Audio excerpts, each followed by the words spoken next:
cale, iar plopi în umedul amurg, doinesc eterna jale. Pe malul apei se împletesc cărări ce duc la moară. Acolo, mamă, te zăresc, pe tine într-o căscioară.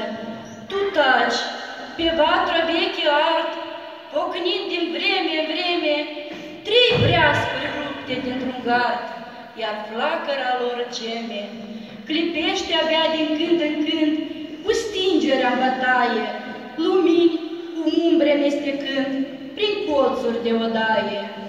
Cu tine 2 fete stau și torc în rând cu tine. Sunt încă mici și tată n-au și Gheorghe nu mai bine. Un basc cu pajul și cu zmeu începe acum o fată. Tu taci și asculți povestea ei și stai îngândurată. Și firul tău se rupedesc, căci gânduri te frământă, spui șoapte fără de înțeles și ochii tăi stau țintă. Scap fusul jos, nimic nu zici. Nimic nu zici, când fusul se desfiră, privești la el și nu-l ridici. Și fetele se miră. O, nu-i drept să te îndoiești, la geam tu sar deodată, prin noapte afară nu privești. Ce vezi? Întreabă o fată. Nimic. Mi s-a părut așa și jalea te răpune și fiecare vorba ta e plâns de îngrupăciune.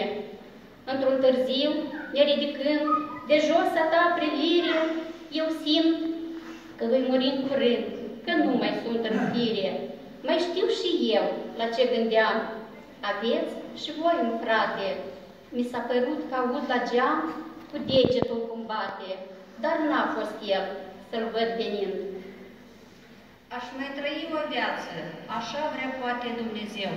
Așa mi-i dat-o sorții să n-am eu pe băiatul meu la cap în ceasul morții. Afară-i vânt și înourat și noaptea e târzie, copilele ți s-au culcat, tu, inimă pustie, stai tot la vatră încet plângând.